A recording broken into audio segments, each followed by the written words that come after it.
Imagine this. You spend a lot of money, and by a lot I mean millions of dollars and crores of rupees on something that is materialistic. Maybe say you get a handbag, a luxury car, or maybe even a real estate. And as soon as you pay for it, it breaks, it shatters. Basically, it becomes a waste. What would you feel? Will it break your heart? Maybe you will be very rageous and angry. I will be definitely heartbroken. Well, the story that I'm about to tell you guys today is one of the wildest incidents in art history. It shook the modern art world to its core. So buckle up.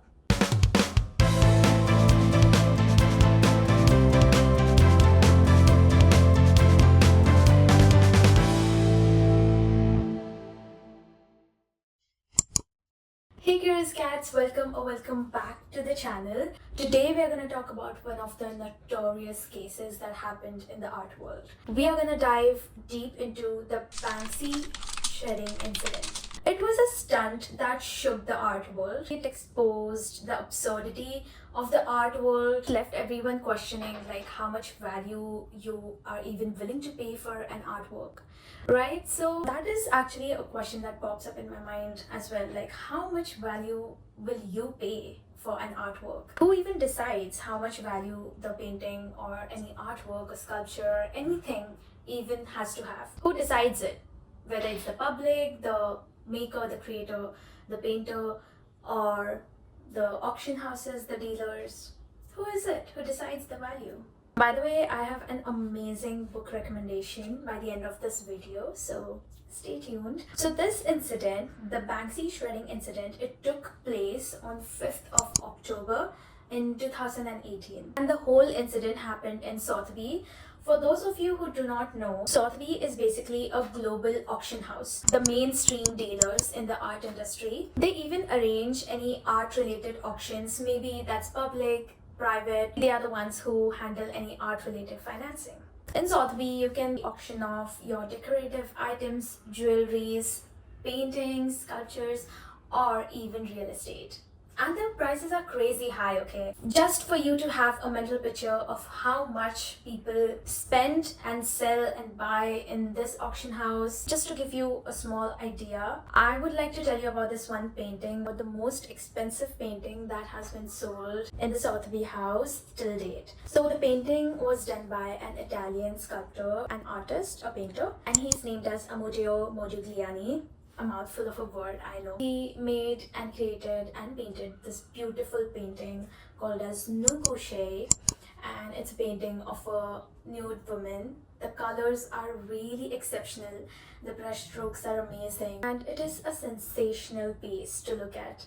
But this painting was sold for a whopping price of $157.2 million.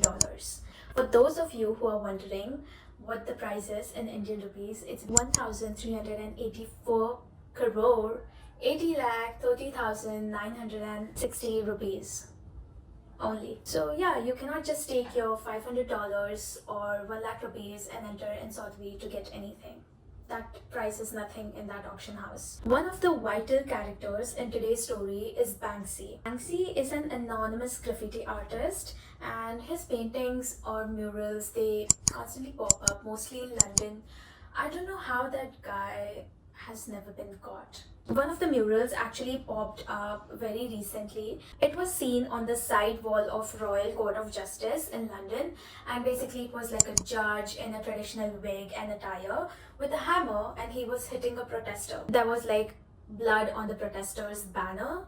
Actually, this painting just appeared 2 days after 900 of the protesters in London, they were arrested just for protesting for a cause, the ban on Palestine action. It is really amazing how he speaks about these issues through art. The authorities actually took down the mural for obvious reasons. I read this somewhere that like a good art fills space, but a great art defines the space.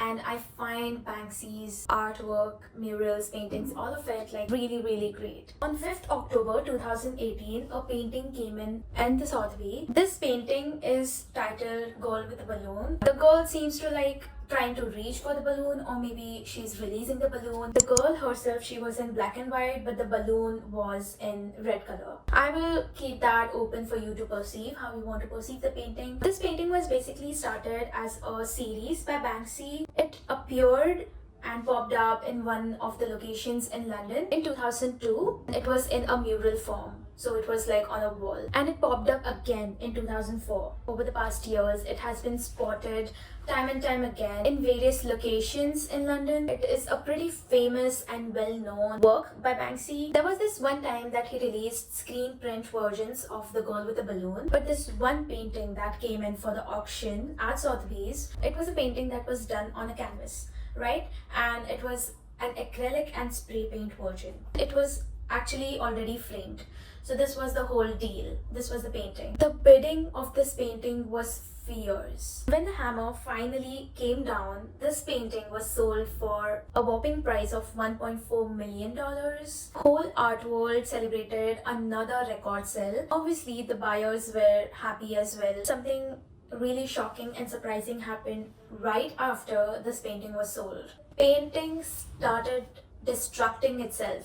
Later on, came to know that a hidden shredder in the frame that was already with the painting, it came to life and it started slicing the painting, and the bottom half of the painting is like shredded and the top part was intact inside the frame itself. And guess what, people? This was not an accident. This was the whole doing of Banksy. It was a mic drop incident in the art world. Banksy, who is like so against the commercialization of art, he made sure that this incident took place so that people realize that selling art for that ridiculous amount is like a joke. I'm so happy it happened. Later on, Banksy even released a video on his Instagram. Now here's the thing. The intention was very clear. He just wanted to convey it to the world that you possibly cannot buy the soul of the art. Art at its very core is supposed to be subjective, raw, even rebellious. But most importantly, it is supposed to be accessible by everyone. It is not supposed to be, hung behind a wall, priced like a real estate. It is a feeling that you're supposed to feel. But here's the twist. The very irony that makes this story unforgettable is so stupid. Instead of losing its value, the half shredded and half intact painting by Banksy had a peak in its value. I didn't even bother to research about it, like how much did they sell the half confetti and half intact painting for. Upon that, painting was renamed as Love is in the Bin. Think about it, like why should something so personal, holding an emotional value of such intensity, be priced in millions? Trust me, when art becomes economic, it just loses its intimacy and emotional value. And just for the sake of the masses, I'll put it out there.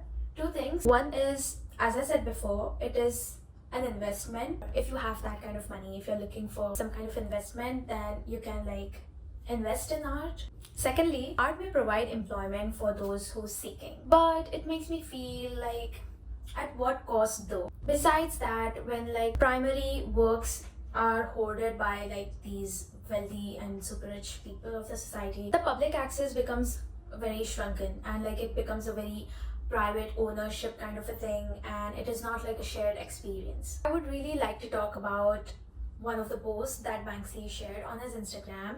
This was actually said by Robert Hughes. He's an art critic. He says, and I quote, "Art should make us feel more clearly and more intelligently.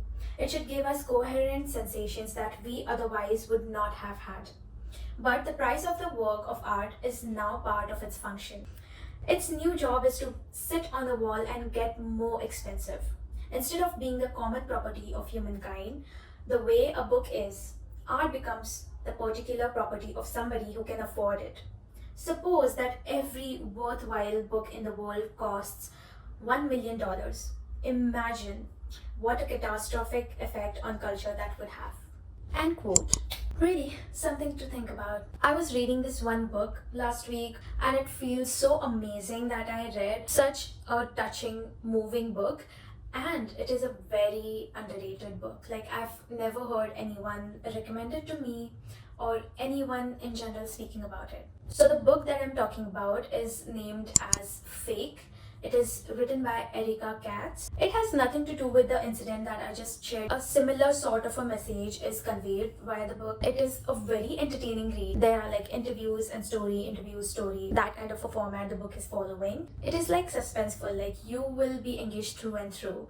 And it is short too, so if you are looking for a short read, I would definitely recommend this book to you. The book basically follows Emma Can. She is an artist. She like copies the original paintings. I would just like to tell you guys about this one concept. So the people who invest in really expensive art, they try to get copies of it, like exact copies of it. The copies are signed by the copier, whoever is the artist and whoever is like copying the painting for the owner. Sometimes you want to preserve the artwork and keep it away in a safe or something, but at the same time they would want to have a painting on the wall, so they just prefer to have a copy of it without getting the original damaged. It is a very smart thing to do from an investment point of view, wherein you don't want to get your original investment damaged, but you want to showcase the world the art that you own. So this Emma girl, she's like a struggling copier for this one company, and then she gets promoted to a gallery. She works in this fancy art gallery. She then starts hanging out with the rich people of the artwork and finds out some really nasty secrets of the art world. Yeah, I cannot tell you more than this because they are the spoilers. I highly recommend this book to you, by the way, if you want to have a little break from your regular rom-coms or a love story. This is something new, something refreshing. There is some like scandalous things involved, like laundering of money via art. I promise you'll love it. One of my favorite quotes from this book, I have it right here, is, and I quote, "When they create a piece that moves people or change the way people see the world, it's not worth millions, it's priceless." And I quote. Anyways, we have come to the end of this episode. It's time for Rue Reverb's question. Today's Rue Reverb's question for you guys is, if you ever have that kind of money to consciously invest in an art, or maybe just buy art for the sake of it, for your love towards art, would you display it and risk the damage, or will you lock it away, put it away like an investment and live with a copy? What would you do? Yes, something for you to think about after you click out. I hope you had fun knowing about the Banksy Shredding Incident with me. I was actually shocked when I got to know about this incident, how the art world can become nasty real fast, real quick. This was the end of today's episode. I hope all of you enjoyed. I will see you in the next one.